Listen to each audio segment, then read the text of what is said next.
Welcome to Business Calculus. Today we're going to start Unit A. Unit A is going to be a crash course, quick review of the pre-calculus and algebra concepts that we're going to rely on as we work through this course. And the first thing we want to make sure we can do well is factor and simplify rational expressions. And so to do that, first we're going to take a quick review of what we mean by factoring. Factoring, basically we're finding the parts that multiply together. The key here is factors are multiplied together. Terms are added, factors are multiplied. So for example, if I had the number 24 and I wanted to factor it, I could factor it to 2 times 12. Those would be factors multiplied together. Or 3 times 8. Or 6 times 4. We could even do 2 times 2 times 2 times 3. Or I guess we could call that 2 cubed times 3.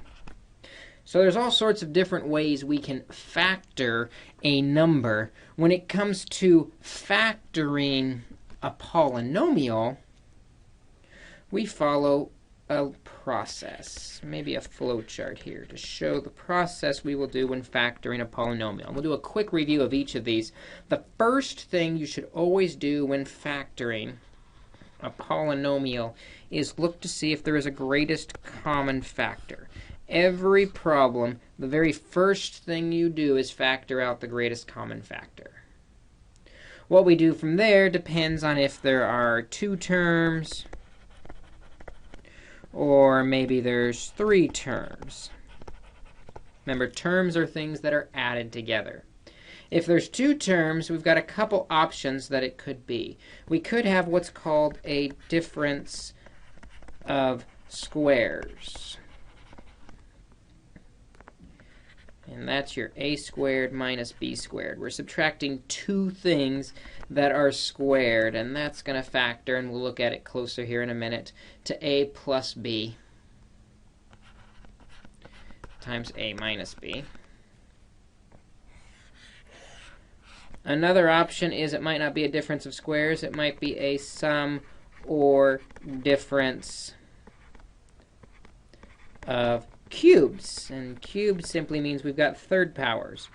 A to the third power plus or minus b to the third power, which is going to be a plus or minus b, a squared minus or plus, it's the opposite sign of the problem, ab plus b squared.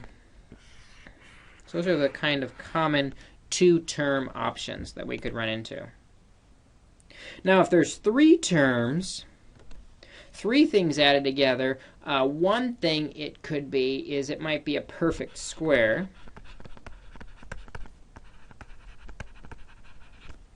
which is when we've got something squared plus twice a product, so an even number in the middle, plus another thing squared. That's going to, maybe even plus or minus, that's going to be a plus or minus b squared. And we'll talk about that trick again in just a minute. The other option that it could be is we could just do general factoring, I'm going to call it. It's not a very mathematical term. Where we try and find out what goes in the parentheses, whether it's plus or minus, almost by a guess and check method. You should be able to do this factoring process quickly and without much difficulty by the time we're in this course. So let's take a look at the greatest common factor.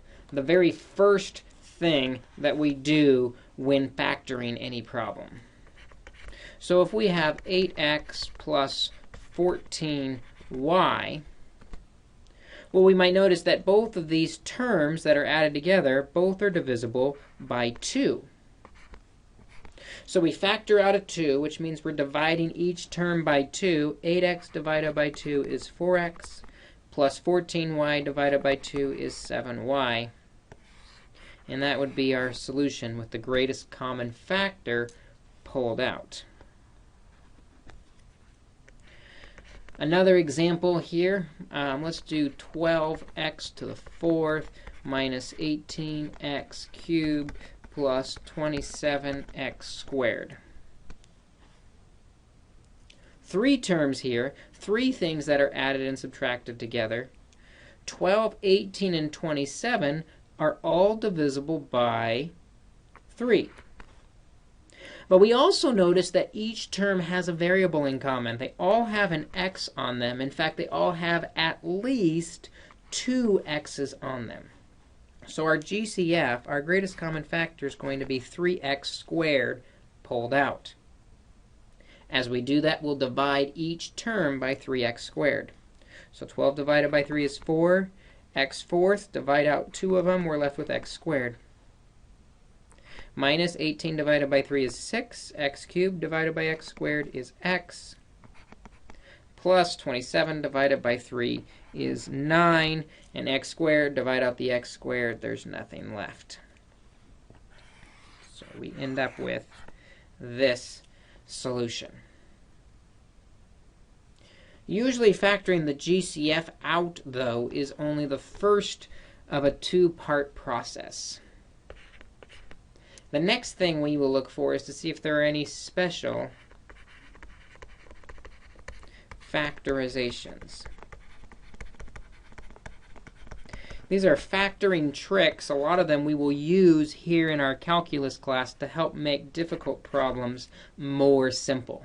If you can identify patterns in calculus, hard problems can become easy. If you miss the patterns, easy problems become hard. So let's see if we can notice these patterns. Again, these patterns you should recognize from your algebra study. The first is if we have something squared minus something squared. That is a difference of two squares. It's going to factor to two binomials, the sum and the difference of the square roots. So in this case, x and y are the square roots. So x plus y, x minus y. The other one that I alluded to with two terms was the cubes, x cubed minus y cubed. And when we factor that, it's going to factor to a binomial times a trinomial. Now the binomial, we put the cube roots in of x and y. And for the trinomial, we square the first, x squared, multiply them together, xy, and square the last, y squared. And the way we fill in the signs is we will think about this word SOAP. S stands for same sign as the problem, O stands for opposite sign of the problem, and AP is always plus. And so we can follow much that same logic to factor a difference or a sum of cubes, x cubed plus y cubed, is going to be a binomial times a trinomial, the roots, x and y, square the first, multiply them together, square the last, and then we use SOAP. Same sign as the problem, opposite sign as the problem, and always plus. The last special factorization trick might not be as obvious when you first look at it, but if you recognize it, it can save you some work here. So we're going to call it x squared plus 2xy plus y squared. And I want to recognize that I can take the square root of the first and last term, and the middle term is even. If I can take the square root of the first and last term, there's a pretty good chance, not a guarantee, but a pretty good chance it's going to be the square roots of the two terms and the sign from the middle. We do want to check that if we multiply these together, xy, and multiply them the other direction, xy, if you add those together, it will add up to that middle term. So that has to work out. It might not work out, but if it does, we've got it. Similarly, if we change it to a minus, it's much the same strategy, x squared minus 2xy plus y squared. Again, I notice I can take the square roots of both the first and last terms, And then we take the sign from the middle, in this case, x minus y squared.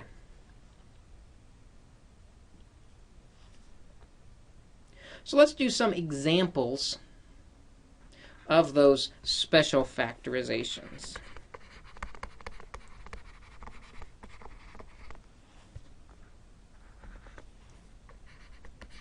So for the first example, let's factor 25a squared minus 4b squared. Notice there's only two terms, and the variables are squared. When we see two terms in squared variables, that makes me think we're doing the sum and the difference of the square roots. The square root of 25a squared is 5a, and the square root of 4b squared is 2b. So it's going to be 5a plus 2b, 5a minus 2b. We've got our solution. How about this one? X squared minus 10x plus 25. I notice we can take the square roots of the first and last terms. The middle term's even. Probably a pretty good chance I've got something squared. Square root of the first term is x. The square root of the last term is 5. And I take the sign from the middle, which is negative. And again, this is probably not a guarantee. The way we check it is if we multiply these together, we get negative 5x. We multiply again together, we get negative 5x. 5 and 5 does match the negative 10 in the middle.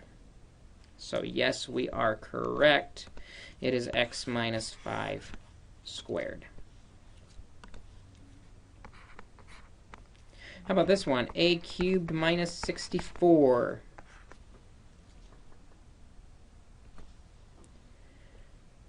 A common mistake I see here is people say, hey, we can take the square root of 64. But notice the variable a is cubed. Because the variable a is cubed, we need to be thinking about the cubed formula. A binomial times a trinomial, and then we'll use SOAP to fill in the signs. So for the first factor, we take the cube roots. What to the third power is a to the third? Just a. What to the third power is 64? 4 to the third power. Not 8. 8 is the square root. We want a cubed root. Then for the other factor, we square the first term to get a squared. We multiply them together to get 4a. And then we square the last term to get 16. Same sign as the problem, opposite sign as the problem, always plus, and we have factored a cubed minus 64. How about this one? 8x cubed minus or plus 27y cubed.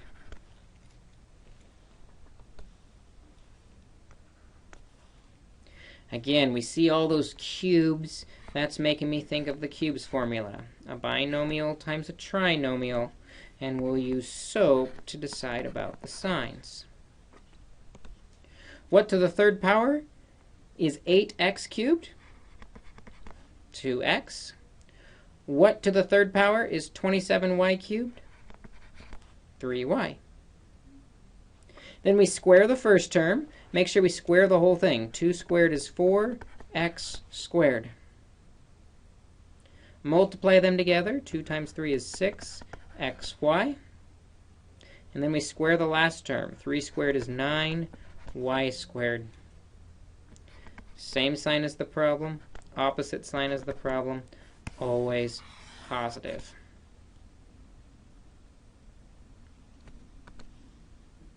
But one last factoring trick here. 98a squared minus 50y squared. You might notice the squares and really want to use that difference of squares formula. But slow down. What is the first thing we do when we're factoring? every problem, the first thing you should look for is the greatest common factor before you do anything else. Both of these terms are divisible by 2.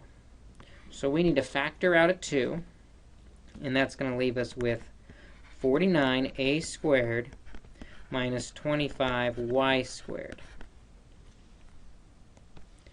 Now that we've done the GCF, we'll look at what's left, and now I do see that difference of squares. It's going to factor to the sum and the difference of the square roots. The square root of 49 is 7a. The square root of 25y squared is 5y. 7a plus 5y, 7a minus 5y. And notice we have that GCF of 2 out in front.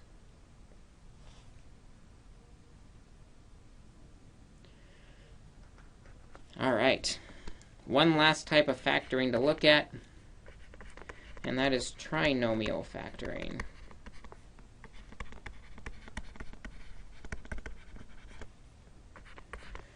Trinomial factoring,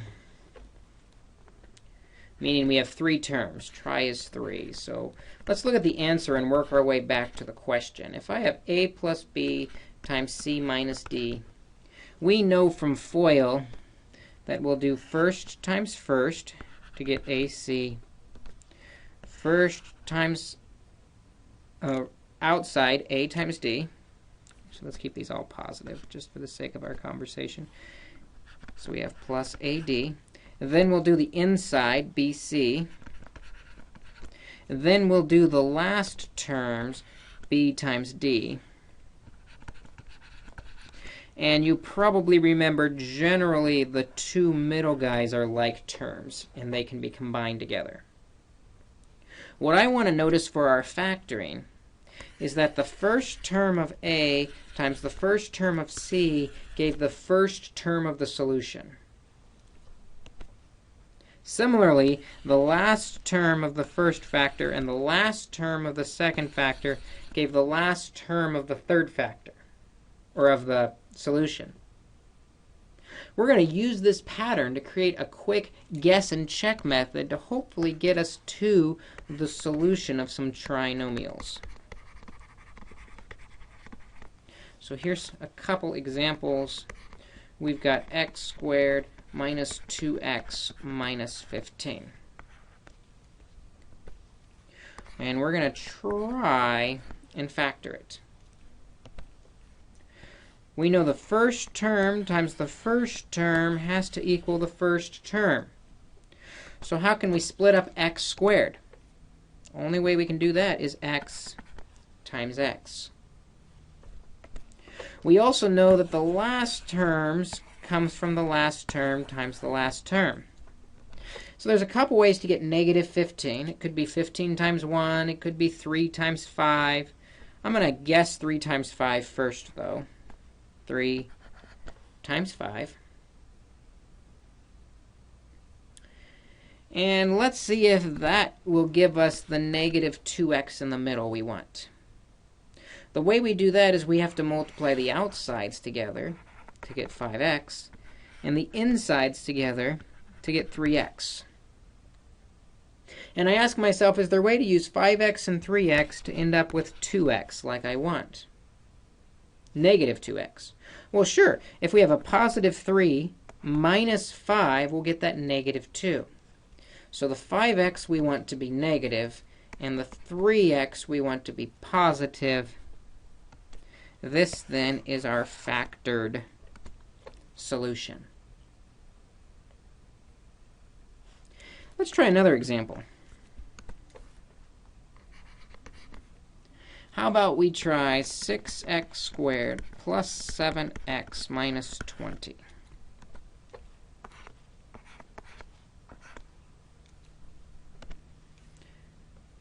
Again, we know that the first term comes from the first times the first.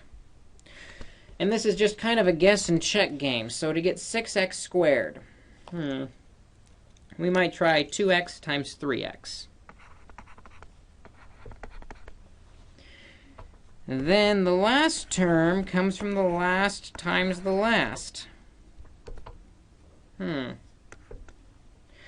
20 might be 4 times 5. If we type in 4 and 5, and then let's check it. On the outside, 2 times 5 is 10x. On the inside, 4 times 3 is 12x. Can we use 12 and 10 to get 7 in the middle? No. We get 2x or negative 2x, but not 7. So let's back up a little bit.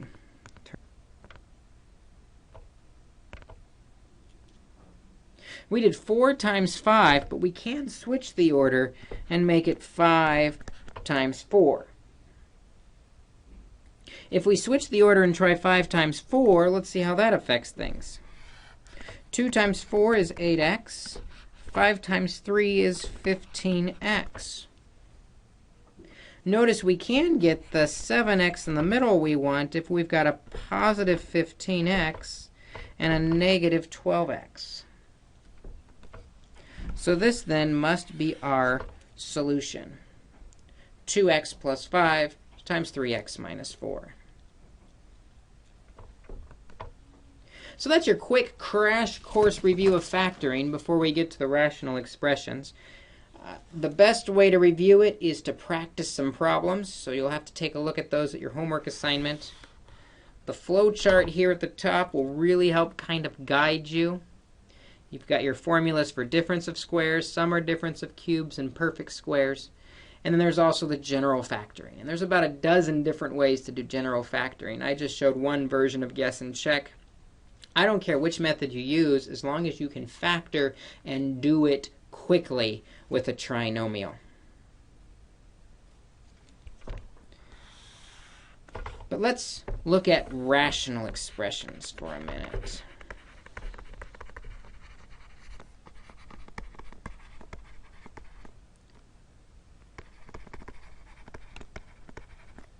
First thing I want to show you. Very important thing about rational expressions. You cannot ever reduce things that are separated by pluses and minuses. I want you to think for this quarter, every time you do that, a kitten dies. No killing kittens. You cannot reduce a rational expression or a fraction, that's another way to say it, if there is any adding or subtracting. Let's take a look at how we actually reduce rational expressions. Think about a fraction. If you've got 15 over 25 and you want to reduce it, you probably don't show all the steps because you're good at identifying what's happening. You identify that they both have a factor of 5. It's 5 times 3 and 5 times 5, and so you divide out the factor. Notice the factor you divide out, whoops, it disappeared on me. The factor you divide out is multiplied by the 3/5. We have to factor first,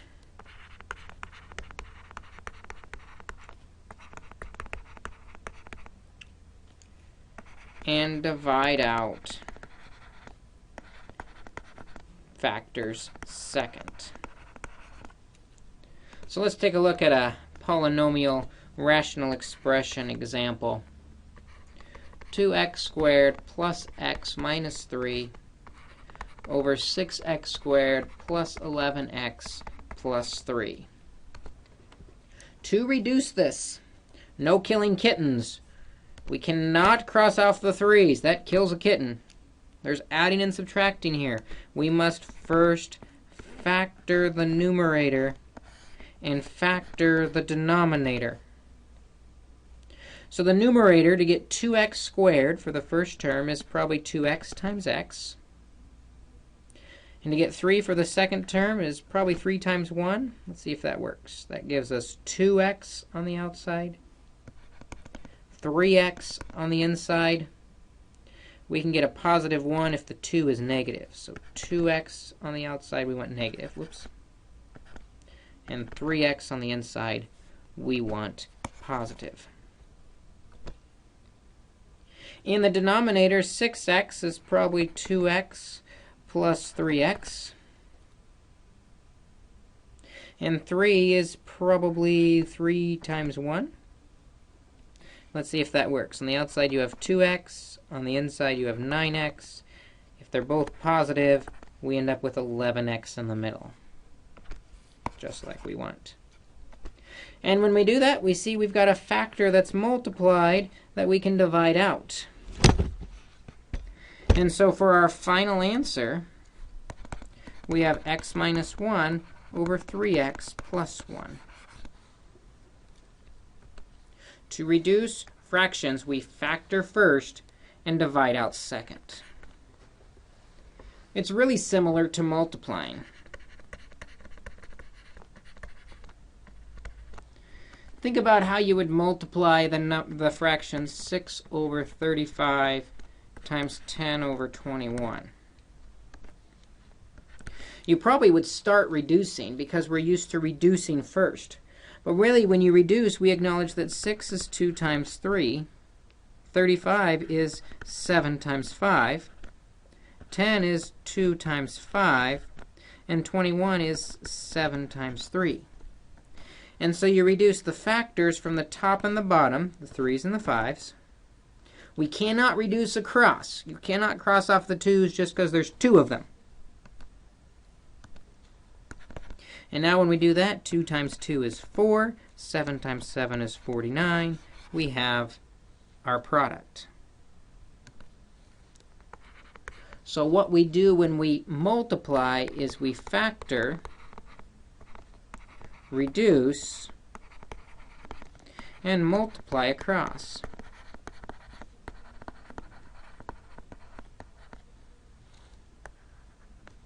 Let's take a look at a quick example of that happening.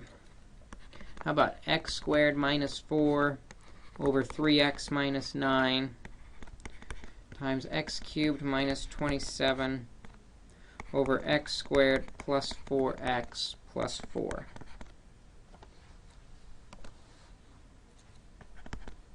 First, we have to factor to try and reduce. The x squared minus 4, that's x plus 2, x minus 2, difference of squares trick.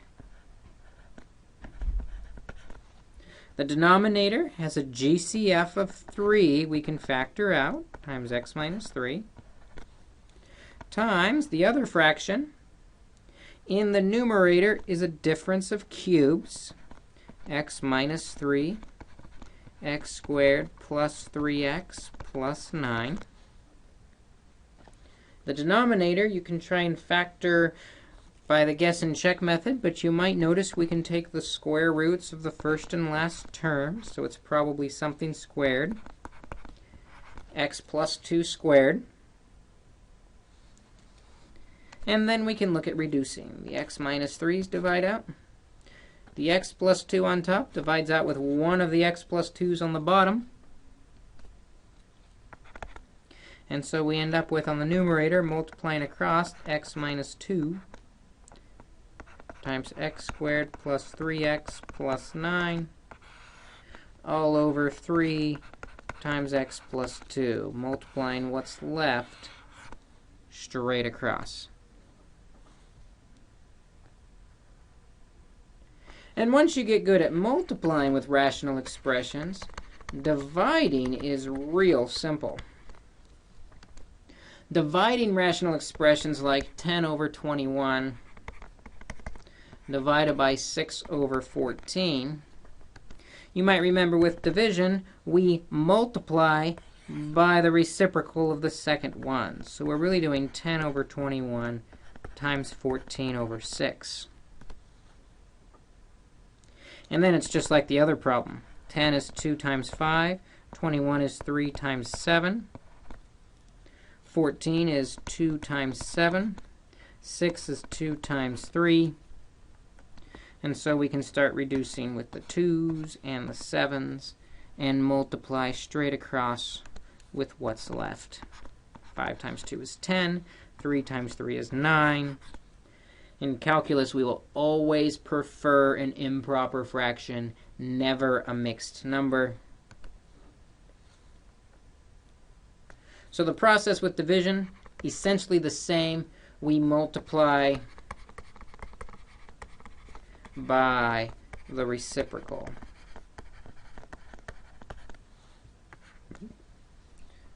So let's see if we can do it.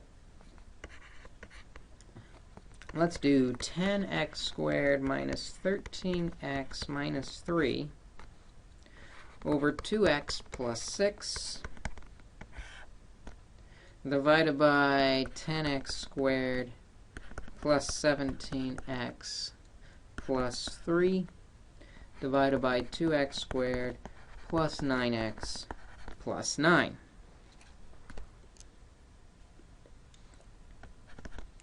We know with division, we're going to multiply by the reciprocal of the second term. We're going to try and do two things at once here. I'm going to factor each piece, and I'm going to flip the second one. So the first piece to factor, the 10x squared, I don't know if I've got room, we're going to go below. The 10x squared minus 13x minus 3. 10x squared is probably 5x times 2x. The negative 3 is probably 3 times 1. Let's see, that gives us 5x and 6x. There's no way, with 1 being negative, to get a negative from multiplying. No way we're going to get a 13 out of that. So let's try a plan B. Let's switch the 3 and the 1. 1, 3. And now on the outside I've got 15x. On the inside I have 2x. If the 15x is negative, we get the negative 13 we want. So negative on the 15, positive on the 2. Over 2x plus 6, we'll factor out the GCF of 2, leaves us with x plus 3. And then we're going to say times. And when we do our times, we're going to flip the second fraction over. So we're actually factoring the denominator here and sticking it into the numerator, because we multiply by the reciprocal. 2x squared is probably 2x times x.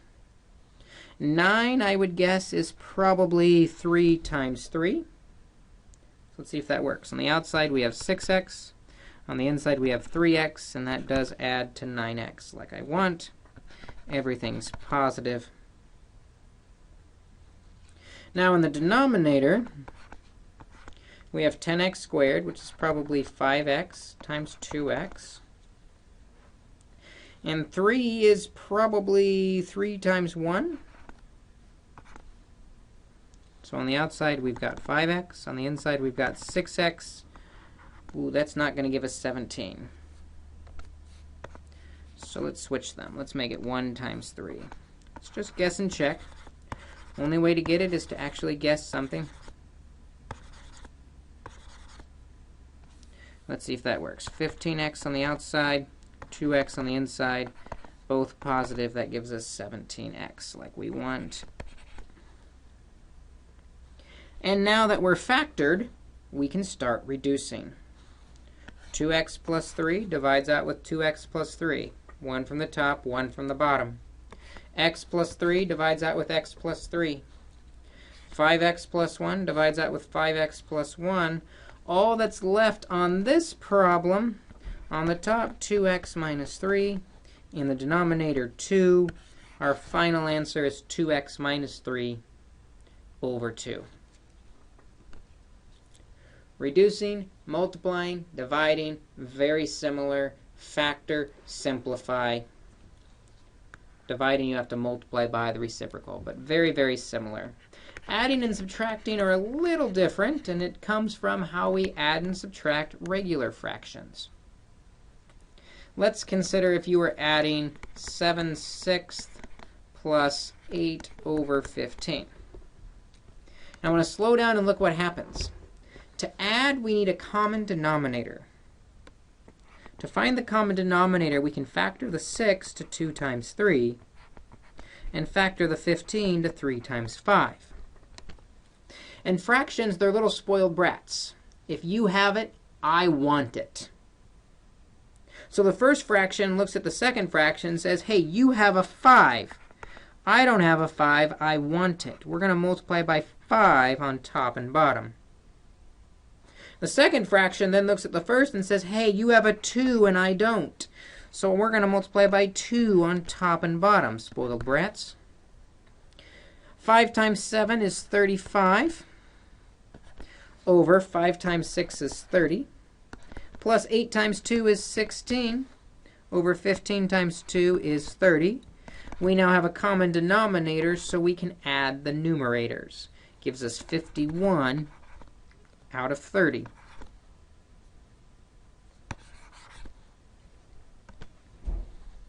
So what was our process? How did we add? We factored the denominator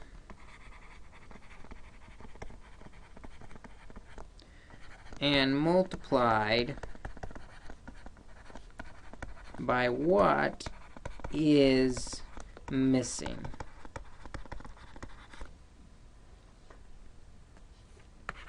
So for example, if we have x over x minus 4 plus x minus 2 over x squared minus 6x plus 8, the first denominator doesn't factor. The second denominator sure does. X squared is x times x, and 8 is 2 times 4. And if they're both negative, that'll give us the negative 6 we want. And so the first denominator looks over there and says, hey, you have an x minus 2 and I don't. So let's multiply by x minus 2. The second fraction, you notice, is not missing anything. So we don't have to multiply by any missing pieces.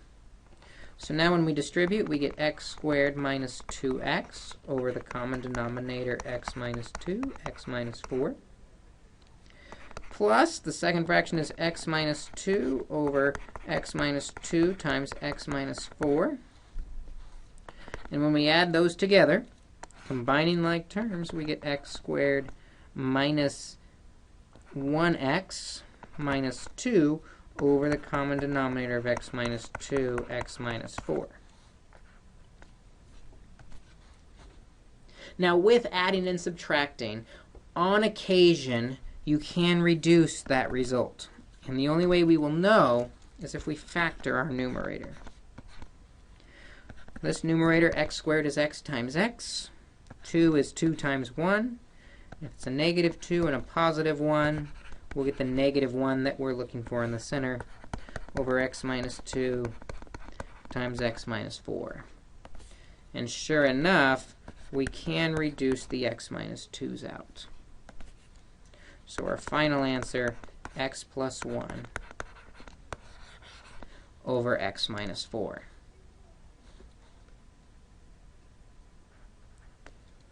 One last skill then, subtraction.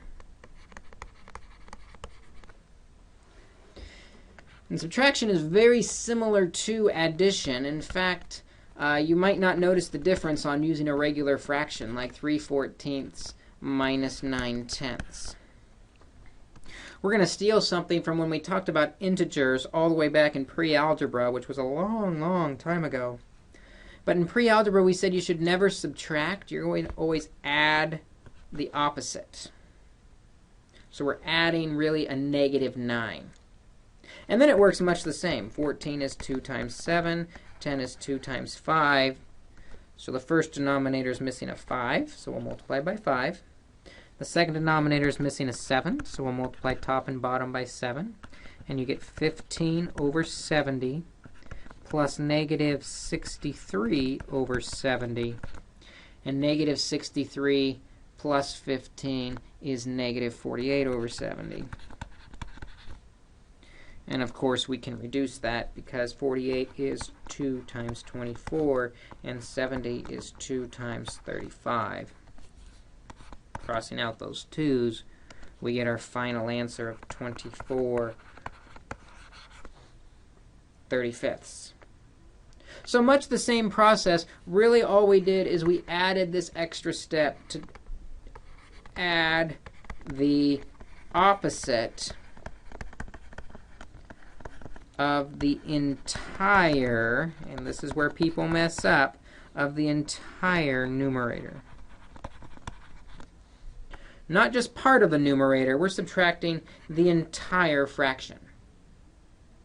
So if we have x over x plus 5 minus 3x plus 3 over the x squared plus 6x plus 5, we're going to take this negative and we're going to distribute it onto the entire numerator. Treating it like plus, now we've got the opposite of 3x, which is negative 3x, and the opposite of 3, which is negative 3. And now we can treat it like an addition problem. The first denominator doesn't happen to factor here, but the second does. X times x. Multiply to 5 is 5 times 1, and they add to 6. So the first denominator is missing, the x plus 1 factor. The second denominator is not missing anything at all. So we'll distribute, giving us x squared plus x over the common denominator of x plus 1 times x plus 5. Plus, remember we distributed that negative, so we have negative 3x and negative 3. It went through the entire numerator. Don't miss that. Over x plus 5 times x plus 1. And since we have a common denominator, we just add the numerators, combining like terms, x squared minus 2x minus 3 over x plus 1 times x plus 5. Factoring the numerator to see if it reduces. It doesn't always. In fact, most of the time it doesn't. But I picked good examples, 3 and 1, negative 3 plus 1, so that it does, in this case, reduce. Notice the x plus 1's divide out. I probably should do it in red to be consistent. And our final answer is x minus 3 over x plus 5. So, there you have it. This video, in just about 40 minutes or so, we went over what we spend about 4 weeks on in your algebra courses when you're first exposed to it. We went very quickly in this video, and I understand we went very quickly because this should all be review. The advantage of the video is you can pause and rewind if you want to see it in more detail. There are more detailed factoring and rational expression videos available on the Big Bend webpage. If you just search for videos, the Emporium videos come up and you can watch several dozens and dozens of little 5-minute snippets on any of these topics if you want to go into more detail. But for now, this was a quick review. Take a look at the assignment, and we're ready to go with business calculus. We'll see you in class with questions tomorrow.